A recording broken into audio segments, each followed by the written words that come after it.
Callie and Kiki weren't just friends, they were practically family, woven together by 3 generations of love and shared history. Their grandmothers, Big Mama Rose and Nana B, were the matriarchs, holding court on their respective front porches in the same vibrant Atlanta neighborhood. They'd share iced tea, gossip and life advice, their laughter echoing down the block. Their bond was the bedrock upon which everything else was built. It was a given that their daughters would be close, and just as naturally, Callie and Kiki became inseparable from the moment they could walk. They were more like sisters, their lives intertwined like the intricate braids their mothers would style into their hair on Sunday mornings. Their childhood was a collage of shared moments, each memory a testament to their deep connection. Summers were spent running through sprinklers in Callie's backyard, their shrieks of joy a familiar neighborhood soundtrack. They learned to ride bikes on the same cracked sidewalk with Callie's mom cheering them on and Kiki's mom ready with bandages for their scraped knees. They navigated the treacherous halls of middle school together, passing notes in class and whispering secrets during sleepovers. Their homes were interchangeable. Callie knew exactly where Kiki's mom hid the good snacks, and Kiki could find the remote at Callie's house with her eyes closed. This wasn't just friendship. It was a shared identity, a 2-person universe they had created for themselves. The community saw them as a unit, a package deal. "Where's Callie?" was always followed by, "Is Kiki with her?" Teachers sat them next to each other, knowing it would keep them both focused, or at least quietly occupied. Their families planned vacations together, piling into a minivan for road trips to the coast, their mothers singing along to Mary J. Blige on the radio. This shared upbringing created a sense of security and belonging that was priceless. They were each other's witness, the keeper of the other's history. Callie knew the story behind every scar on Kiki's knees, and Kiki remembered every crush Callie ever had. It was a beautiful, comfortable, and seemingly unbreakable bond. This deep-rooted connection, nurtured by their mothers and grandmothers, was supposed to be their strength. It was the legacy passed down to them, a legacy of sisterhood, loyalty, and unwavering support. They were expected to carry that torch, to be there for each other through thick and thin, just as their grandmothers had been. They promised they would, pinky swearing under the pale glow of a street lamp after a late-night talk. They believed it with all their hearts. At that time, the thought that anything could ever come between them was unimaginable, a foreign concept as distant as the moon. Their love felt infinite, a constant in a world full of variables. Even in the brightest sunlight of their friendship, a small shadow began to form, almost imperceptible at first. Kiki, though she loved Callie fiercely, carried a quiet envy within her. It started with small things. When Callie won the school spelling bee in 4th grade, Kiki cheered the loudest, but later that day, she sulked in her room, wishing the trophy was on her dresser instead. When Callie got the lead in the middle school play, Kiki memorized all of Callie's lines, practicing them in the mirror, imagining the applause was for her. It wasn't overt malice, not yet. It was a subtle, nagging feeling of being second best, a quiet whisper that told her she wasn't shining as brightly. Callie, for her part, was blissfully unaware. Her love for Kiki was pure and uncomplicated. She saw Kiki as her other half, her confidant, her partner in crime. In her eyes, Kiki could do no wrong. When Kiki would suddenly get quiet or moody, Callie would assume she'd done something to upset her and would immediately try to make things right, showering her with affection and apologies. Callie's innocence acted as a shield, preventing her from seeing the green-tinged edges of Kiki's admiration. She simply couldn't imagine a world where her best friend felt anything but joy for her successes, because that's exactly how she felt about Kiki's triumphs. The envy often manifested as imitation. Callie would get a new hairstyle, and a week later, Kiki would show up with the exact same braids, claiming she'd been thinking about getting them for ages.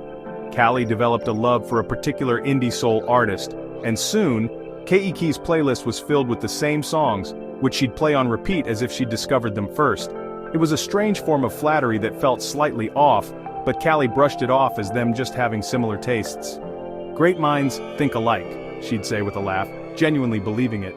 She saw it as another sign of their unbreakable bond, not as a symptom of a growing imbalance in their relationship. This dynamic continued into their teenage years, becoming more pronounced. Callie was naturally outgoing and drew people to her with her warm energy. Kiki, while also friendly, often felt like she was living in Callie's social shadow. She would adopt Callie's slang, her mannerisms, her way of telling a story. It was a desperate attempt to capture some of the light that seemed to follow Callie so effortlessly. The copying was a coping mechanism, a way for Kei to feel closer to the qualities she admired and envied in her best friend. But instead of building her own confidence, it only deepened her secret resentment, creating a fragile foundation for the betrayal that was yet to come.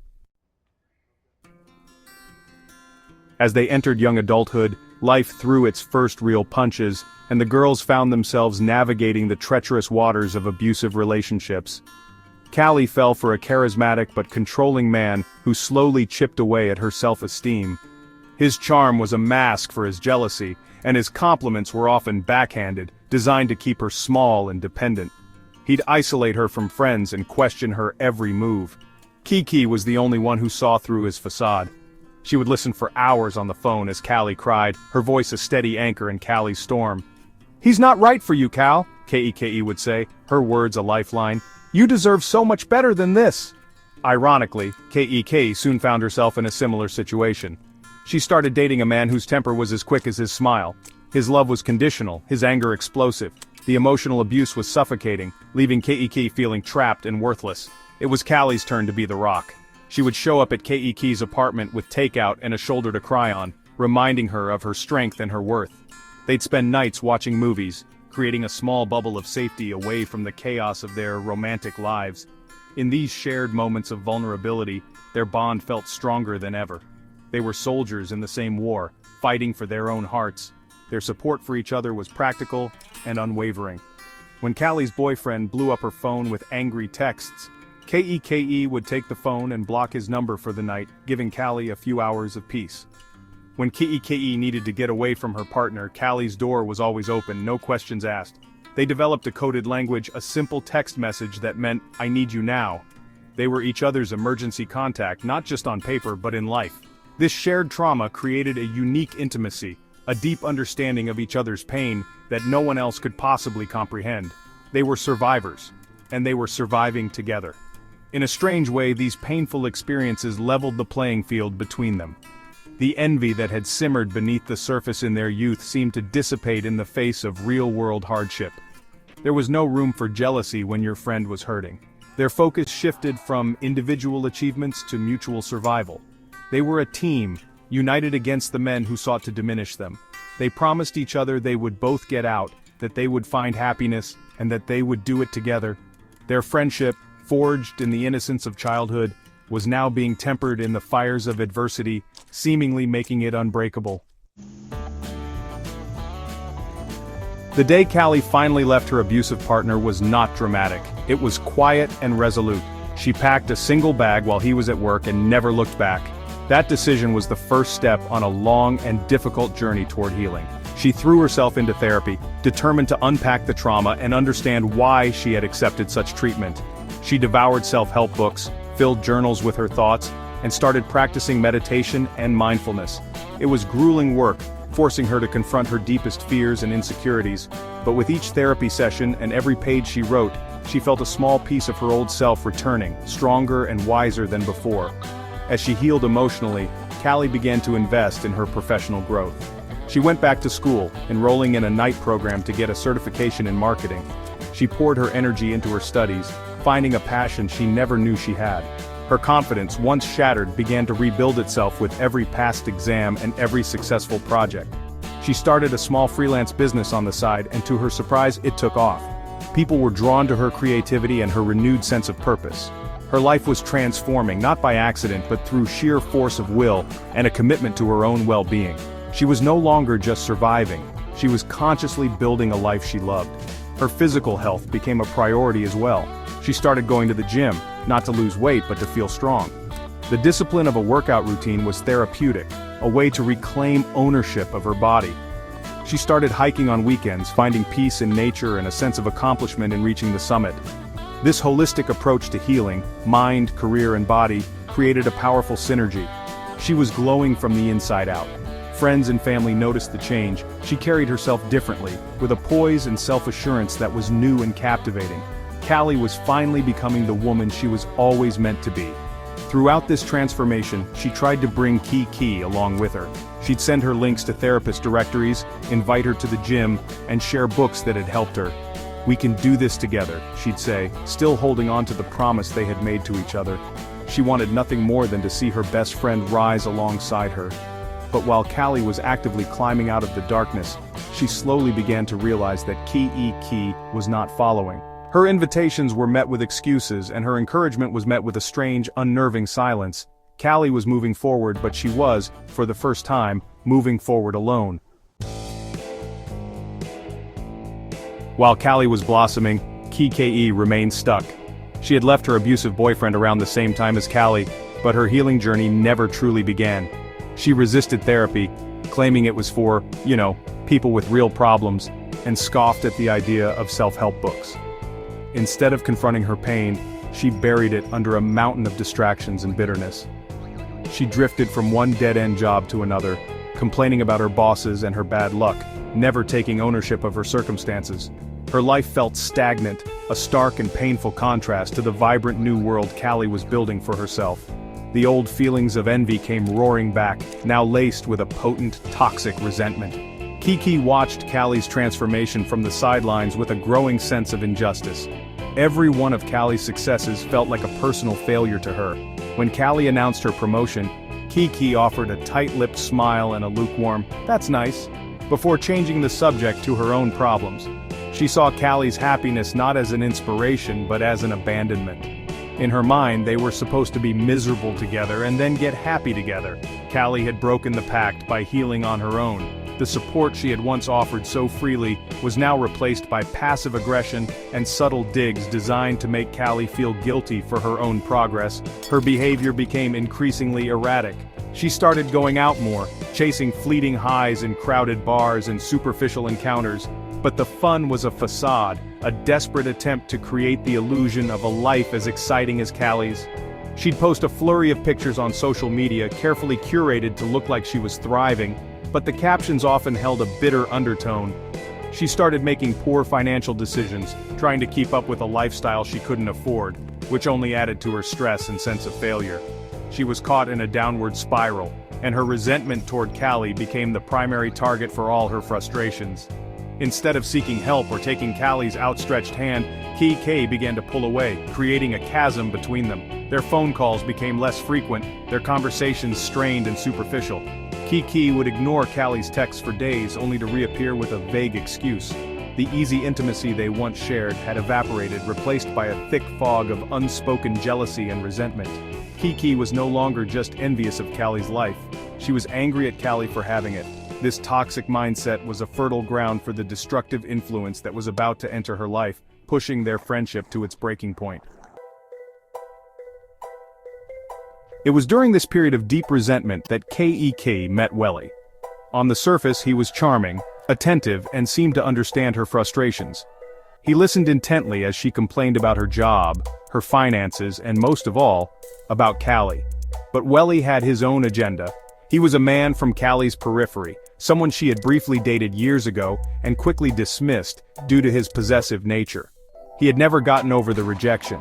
He had nursed a quiet, intense obsession with Callie, following her life from a distance through social media and mutual acquaintances. In Kiki, he didn't see a partner. He saw an opportunity, an insider who could get him closer to his real target. Welly expertly fanned the flames of Kiki's jealousy. He validated her feelings of being wronged, telling her she was the talented one, the one who deserved the success Callie had. She was always just lucky, he'd say, poisoning Kiki's memories of their shared past. "You're the one with the real drive." He preyed on her insecurities, building her up by tearing Callie down. Kiki, desperate for validation, soaked it all in. She finally felt seen, not realizing she was being manipulated by a man whose kindness was a carefully constructed mask for his own sinister fixation. Their bond was not built on love, but on a shared toxic animosity toward Callie. Their relationship escalated quickly, and soon they were married. The marriage itself seemed to be another move in their strange game. It was as if they were trying to build a parallel life to Callie's, but a distorted funhouse mirror version of it. Welly encouraged Kiki to copy Callie more overtly than ever before. If Callie posted about a vacation to Miami, Welly would book them a trip to a nearby beach, and Kiki would post photos with captions eerily similar to Callie's. He pushed her to start a business in a field adjacent to Callie's, not because he believed in her talent, but because he wanted to create a sense of competition and rivalry. Kiki, now fully under Welly's influence, became his willing accomplice. The man she married wasn't just a partner. He was the leader of her resentment, giving it direction and purpose. Together, they formed a toxic alliance. Their days and conversations revolving around Callie's life. They would dissect her social media posts, criticize her choices, and plot ways to undermine her. Welly's obsession fed Kiki's envy, and Kiki's insider knowledge fed Welly's obsession. They were two broken people who, instead of healing, chose to bond over their shared desire to tarnish the light of someone who had found her way out of the darkness. With their unholy alliance solidified, Kiki and Welly launched a bizarre and insidious campaign against Callie. The primary battlefield was social media. They created fake profiles to troll Callie's business pages, leaving negative reviews and disparaging comments. The copying became blatant and aggressive. If Callie posted a photo in a new outfit, Kiki would buy the same one and post a picture within days, often using a similar pose and location. It was a desperate public attempt to claim Callie's identity, to prove that she could be Callie, or even a better version of her. The goal was to confuse and unsettle not just Callie, but their entire social circle. The psychological warfare extended beyond the internet. Kiki and Welly began to manipulate mutual friends, subtly planting seeds of doubt about Callie's character. They would twist old stories, framing Callie's past struggles as character flaws and her current success as arrogance. "She's changed," Kiki would say with a sigh, feigning sadness. "The success has gone to her head, she's forgotten where she came from." They played the victims, creating a narrative where Callie was the one who had abandoned them, the one who was selfish and ungrateful. It was a calculated effort to isolate Callie from her support system. Their campaign took an even darker turn when they delved into spiritual manipulation. Kiki, knowing Callie's deep faith, began to use spiritual language as a weapon. She would post cryptic messages about false prophets and people hiding behind a mask of light clearly aimed at Callie. They even sought out a spiritual practitioner known for more nefarious work, attempting to send negative energy and curses Callie's way. They were so consumed by their envy that they were willing to cross any line, believing they could spiritually sabotage the peace and success that Callie had worked so hard to achieve. It was the ultimate betrayal of a bond that was once sacred.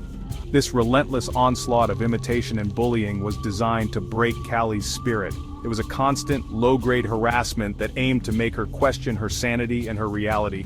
Every time she logged online, she was faced with a distorted reflection of herself. Every conversation with a mutual friend was tinged with uncertainty.